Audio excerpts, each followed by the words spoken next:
So, hi guys! Update lang pala. The way kasi kami ngayon sa Clark para mag-jogging. And then, kaninang umaga, siguro around 5 a.m. plus. Pag ano ko dito sa aking REV, dito sa infotainment system, puro ganito lang siya. Power off and then shutting down. Pero nag-work naman yung sasakyan, itong ating panel cluster. Nag-work naman yan, normal naman lahat. Wala namang kahit anong any sign na may naglolo ko dito sa sasakyan. Pero yun nga, pero kahit ganito, nagamit ko yung aircon dahil may physical button naman tayo dito. However, syempre, nag-worry ako kasi walang tunog sa signal, walang sensor, hindi rin siya tumutunog. Yung blind monitoring, gumagana naman pero wala siyang, mga sensor niya is wala akong nadidinig at all. Ayan, nag-restart na ata siya. Bigla siyang namatay eh. Ayun.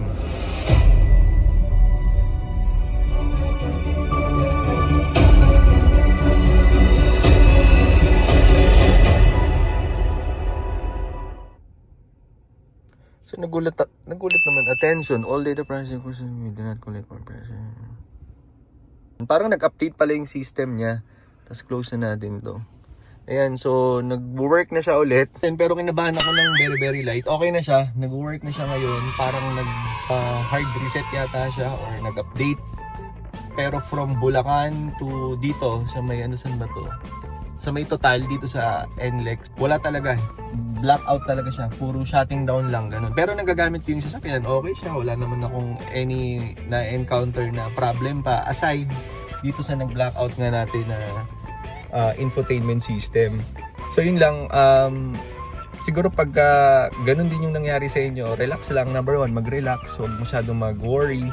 As long as gumagana naman tong digital gauge cluster natin, wala namang kahit anong warning or any indication na sira technically yung ating sasakyan. So ngayon, nakokontrol ko na siya ng maayos. Aircon. Kasi kahit yung ano niya kanina ayaw gumana. Yung voice command, kasi sana i-voice command ko na lang yung sa sunroof, yung sa seat ventilation, etc. and so on. Siguro yun lang yung medyo ma-worry ka dahil nga sa yung sasakyan ay sobrang high-tech. So pag nagkaroon ng problem, most importantly, pag lahat dito mo lang ma-access mo lang dito sa infotainment system, medyo mag-worry ka ng very light. Mabilis pa rin yung takbo ko from 92% from Santa Maria, Bulacan to dito sa Total NLEX. Hindi ko lang alam yung specific kilometers. Ngayon nasa 67% na lang yung natitirang battery ko. Kasi ang bilis ko rin magpatakbo kanina. Kasi may hinahabol din akong oras eh. Yun lang, shinare ko lang naman sa inyo. Siningit ko lang to dun sa vlog na ginawa ko rin. A few moments later.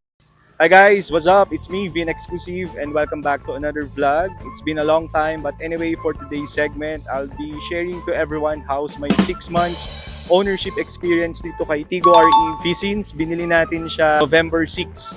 So ngayon ay June 13, which is kahapon is Independence Day. So technically parang more than 7 months na. And I think parang okay na rin siya to tell kung kamusta nga ba yung 6 months experience ko dito kay REV. Kamusta yung loob, kung ano ba yung mga pinalagay natin, na mga accessories and all that, kung meron man o wala. And then sa performance niya pagdating sa climate natin dito sa Philippines, which is talaga namang napaka-init. Kamusta yung aircon niya, yung sunroof, yung ventilated seat, and of course, I will also answer some of your questions. So again, if you want to know more about what's gonna happen next on this video, then keep on watching. I don't ever slow up, no I don't take shit. I got no love for the fakeness. If you wanna play tough and wanna hate this, I'll always show up. I don't ever slow up, no I don't take shit. I got no love for the fakeness. If you wanna play tough and wanna hate this, I'll always show up and make a statement. I don't ever slow up, no I don't take shit. I got no love for the fakeness. If you wanna play tough and wanna hate this, I'll always show up and make a statement. Yun, so syempre paikutan lang natin saglit itong REV. 6 months na to sa akin. Yay! So 6 months na yun, wala naman akong kahit na anong na-experience na malala or any major problem na naka-apekto talaga sa driving habit ko and then sa driving performance, engine performance nitong REV. May plano pala ako dati magpalagay ng mudguard. In-order ko na siya kay Cherry Marilao, pero yun nga, dahil hindi ako nakabalik nung first month or check-up, kaya hindi ko na siya talaga technically na balikan. Siguro sa ika-first year na lang or sa first PMS. Sa headlight natin, sa may front fascia, malinis na malinis yan. Wala naman akong pinalagay dyan na kahit na ano. Hindi rin siya naka-PPF, hindi rin siya naka-ceramic coating, nano coating or anything. So talagang stock lang talaga. And to tell you honestly, puro linis-linis lang to ng kamay. Itong front grille na mirror or glass, wala rin akong pinalagay dyan na anything. Then makinis pa rin yan. And actually, after ko gamitin, nililinis ko agad yung ilalim para ma-maintain talaga niya yung linis, yung ganda, yung kinis ni REV. Yung iba kasi nagkakaroon ng problem dito sa hidden door handle. Sa akin, never ko pa naman siyang na-experience na nagkaroon ng problem, pero may solution naman sila Cherry pagdating sa technical problem nitong hidden door handle. Pero okay naman siya. Wala akong ibang pinalagay na accessories dito or pinadagdag, as in stock talaga. As in kung ano siya nung nilabas, ganun pa rin siya hanggang ngayon. Dito naman sa ating tint, ito ay tint from Casa. Yung nasa harap ko is medium. Dito naman sa may, dito is dark hanggang dito sa may likod.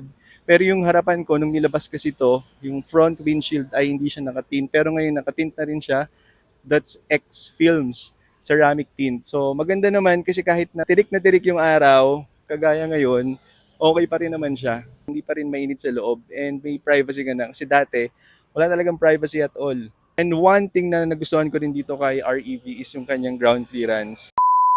Matte seat cover, this is all season from Lazada. This one is approximately parang nasa 3,900 pesos. Ilalagay ko na lang yung link sa description box. Tapos, okay siya. Very aesthetic tignan, quality ng leather niya. Pero, pag inupuan mo minsan nagugusot. The reason behind is hindi ko kasi siya nilagay ng maayos. So, hindi siya tali talaga sa pinakailalim tsaka sa pinakalikod. Kaya talagang as is lang siya. Check natin itong ating upuan sa harapan. Sa accessories niya again, same din ang quality. Yung ventilated seat niya is nag-work pa rin yun kahit na may cover na ganito kasi butas-butas naman siya. And maganda yung quality ng leather. Again, for aesthetic look, very okay pero hindi ko pa masasabi yung long term kung hindi na siya magandang gamitin. Pero so far, maganda siyang gamitin lalo na kapag kumakain ka or something kasi hindi siya talaga directly matatapon kung sakali man dito sa mismong upuan natin. Pero dito naman siya pupunta which is okay lang kasi removable naman siya. Yan, so far malinis na malinis. Bumili pala ako nito, kita ko dun sa isang owner, naglagay siya nito. Maganda rin kasi parang sensitive kasi ito eh. Pag natutuluan ng something, parang nagkakaroon siya ng discoloration. So para maiwasan yon, bumili na lang ako nitong silicone na to. Mura lang to, parang wala pang 200 pesos or 149 pesos. Anyway, lalagay ko na lang yung mga link sa description box below. Pag mag-charge ka naman ng phone mo, so syempre hindi naman siya mag-iinit kasi meron din siyang butas dito. Tapos bumili din ako ng tray. Yan o, yung ganito. Sa Lazada lang din tong tray na to. Maganda siya kasi na di pa usod-usod yung mga gamit sa ilalim. So okay din siya. Itong mga piano finish dito ng mga buttons natin kasi lapitin talaga ng gas-gas to. Nilagyan ko siya ng ano, ayan o, kung makikita nyo. Meron siyang protector. Ito, tapos ito, tsaka ito. Yung dito sa may buttons natin, sa may steering wheel, hindi ko siya na binilahan dahil meron pa naman, hindi naman siya napapasukan ng alikabok. Ito, yun pa din, hindi ko pa rin tinatagal yung protective film. Ito, hindi ko rin And also, isa sa mga nagustuhan ko rin dito, syempre, itong kanya vanity mirror. Kasi nga yung kanyang paring light, di ba? Tapos, hindi naman siya napundi at all, hindi naman siya nagkaroon ng problem na biglang hindi umilaw. Okay naman. Currently driving but still safe kasi may humahawak naman ng camera at all. Initial driving experience ko for the past 6 months dito kay REV. So currently, ang temperature natin ng aircon is at 22 degrees and sobrang init sa labas ngayon. To tell you honestly, ang temperature natin sa labas is 32.5 degrees Celsius according dito sa ating gauge panel. Tapos, sa lamig ng aircon, malamig naman siya, hindi naman ako pinapawisan at all. Galing pa ako nito ng jogging sa Clark. So, okay naman siya. Wala naman akong anything na nagkaroon ng problem sa aircon or uminit. Tapos yung cabin niya, right now, I'm driving 97 kilometers per hour. Sobrang tahimik ng makina. Naka-HEV ako. Yung ginagamit natin ngayon, hindi nag-activate yung engine. Medyo stable naman. And battery level ko is 27%. Actually, high lang talaga ako nag-charge. Hindi ko pa natatry mag-charge sa mga charging stations. And also, 2,282 na kilometers yung tinakbo nito ni REV. Yes, sobrang saya. And syempre, activate natin ngayon si Adaptive Cruise Control. So siya lang mag-isa ngayon. Long press para mag-activate. Ayan. So siya naman na ang nagko-control. I'm cruising at 107. Tapos nag-activate na rin yung engine. So nag-charge na ulit yung ating battery. Para mabawasan din pala yung ating gasolina. Currently, ang range pa na pwedeng takbuhin ni REV ay 855 kilometers using gas. One of my favorite feature, syempre yung ating ventilated seat. So, pagganahin natin. Seat ventilation, number 3. Yan. So, ngayon ay 33.5 degrees Celsius sa labas, napakainit. Pero, sobrang comfortable niya. Oh. Yung ating sunroof, ngayon, syempre, dahil nakabukas, tapos ang init sa labas, kahit naka-aircon ka, mararamdaman mo syempre yung init. Pero pag sinara mo naman siya, okay naman siya. Isa din to sa mga bagay na nagpapa-premium feels dito kay REV. Also, may nagtatanong din about sa squeaking sound nitong sunroof. Siguro proper maintenance lang. I-check nyo lang yung pinagdadaanan ng roller o ng gulong or ng mismong sunroof pagka nagbubukas. Check nyo kung may mga itim-itim kasi normally meron talaga yon dahil nagiging daanan yun ng tubig pagka umuulan or mga alikabok. And then para hindi rin nagbabara yung dito kasi may butas siya dito chinek ko. Para doon papasok yung tubig, dadaan siya dito, diretso doon sa labas. So normal naman syempre na nagkakaroon tayo ng maintenance ng sunroof natin. Check natin for any leaks na rin, for any alikabok na magkukos talaga ng mga squeaking sounds. And ilalagay ko rin yung link ng pinagbilan ko ng lubrication or lubricant jelly na ina-apply ko dito. From China yun din yung recommended mostly ng mga gumagamit pa noon din dati ng 7 Pro na ngayon nag-REV din. Pare-pares kami ng ginagamit. Ilalagay ko yung link dito sa description box below. Mura lang yun. Sa TikTok shop ko, doon na lang kayo mag-order 149 pesos. So parang nakalagay siya sa ganun, petroleum jelly tapos may kasama ng brush para i-apply mo na lang siya. Easy to use. So what I like most about this REV, number 1 syempre yung comfort. Iba yung comfort na hatid nito ni REV. Hindi lang kapag city drive, pati pag long drive. Actually, palagi. Pag ginagamit mo siya, sobrang lambot ng steering, sobrang tahimik ng cabin. Kahit mataas yung speed mo, tahimik pa rin naman yung kanyang tunog. Wala naman akong naririnig na kahit na anong hindi maganda. Number 2, syempre yung technology and then yung features. Sobrang high-tech niya. Syempre, may ADAS tayo dito. Ventilated seats, may voice command tayo, wireless charging. Although wala naman talagang perfect na sasakyan, pero if you will notice lahat halos ng function ng sasakyan, meron naman si REV. 3 naman is yung fuel efficiency. Kasi ilang beses ko na rin naman na ito nagagamit sa long drive. Parang hindi naman ako ganung masyadong nagagastusan sa kanya. Dami pa rin akong positive isa sa negative experience dito kay Tigo REV. So, 11:58 na, kakabalik lang namin ng bahay. Pagbukas ko, malamig yung buga. Pero ang temperature lang natin sa aircon na nakasetting ay 22 degrees. Tapos yung level ay number 3. So abot dito ang lamig pagbukas ko nito kasi magbababa nga ako ng mga gamit. So sa nagtatanong kung abot naman, siguro nakadepende na lang talaga kung gaano natin isi-set yung temperature at saka yung leveling ng fan natin sa aircon. Let's answer some of your comments and questions dun sa previous videos pa natin na ginagawa. Unico Iho 8435, magkano po ang cash ng rev? Ngayon, ang cash nila is 1,520,000. Yung pagkakaalam ko ngayon, pero we can check naman the website. Admin task. Ang tanong niya is real world EV range po. Sa 100% na full charge ni EV, ang nakalagay dito is 92 kilometers. Pero again, nagbabago yun. Depende sa driving habit natin.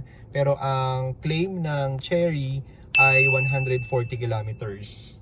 Pero sa World EV range, sa na-experience ko, roughly mga gano, 92 kilometers. Yun naman yung nag-i-indicate pag 100% full charge. Pero again, tumataas yun, bumababa yun. Depende kung paano natin gamitin at paglaruan yung battery at saka yung sasakyan habang ginagamit natin sa daan. At Hook Balahap 019. Maalangan na tuloy ako sa REV dahil sa issue ng door handle na di nagre-retract. Number 1, hindi ko pa siya na-experience. Yung iba na-experience na nasagot naman. Again, proper maintenance, cleanliness, and at the same time, syempre, yung paghawak na lang natin, make sure na talagang gentle lang kasi that's mechanical hidden door handle. So talagang napitin siya sa mga ganong instances. Cedric Corge 8006, adjustable ba yung second row seat na abante paharap para maluwag sa third row? I think na vlog na natin to sa previous videos natin dito sa YouTube. Yes, na-adjust yung second row seat paabante para medyo maluwang naman yung third row seat natin. So, all goods naman tayo doon. Daguro 1458. Boss, walang aircon vent sa third row seats. Wala po. Siguro nasa level 3 or 4. Meron pa rin namang circulation sa loob. Pero yun nga lang, iba pa rin talaga pag meron tayong actual vent dun sa third row seats. Trigun 23mm. Medyo major adjustment pala pagdating sa gear shifter at wiper. Baka mamaya biglang umulan, mailagay mo sa reverse yung shifter habang moving yung sasakyan. May matigiting safety feature ba siya pagdating doon? So, syempre, pagdating sa safety features, palong-palo naman si REV. Si BAM, masiba, quality talaga. So, syempre, major adjustment kahit ako, nagaling sa mga regular shifter ng mga sasakyan which is dito sa may center console. Ito naman syempre dito para ka talagang naka Mercedes, tilt up, down lang for reverse, neutral, drive, and then press mo lang tong button for park. Sa wiper naman, madali naman siya.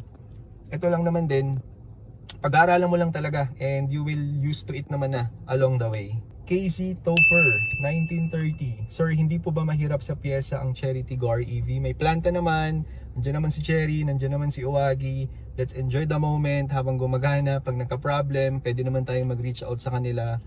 They are very responsive naman as long as again, yung concern natin ay i-reach out natin sa kanila honestly and timely. Yun. So, 2 beses mo siyang ipupull para ma-release yung cover dito sa may hood. So, check natin kahit na sobrang init, mabilis lang. So ngayon, umaandar ata yung fan. Hindi ko alam kung ano yung specific na umaandar. Pinapalamig niya siguro yung makina. So far, malinis. Tahimik pa din. All good ako dito kay Chery Tiggo, REV LE CDM. So I think yun lang muna ang vlog natin for today and hopefully makapag-video tayo ulit sa mga susunod na araw pero baka matagalan na ulit yun dahil ang dami natin ginagawa on a daily basis.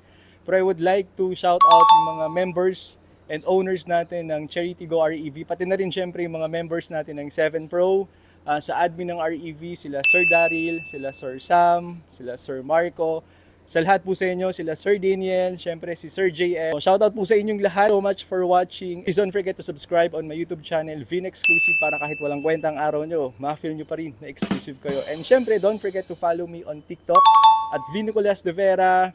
Magkita-kita po tayo sa susunod kong vlog. Thank you.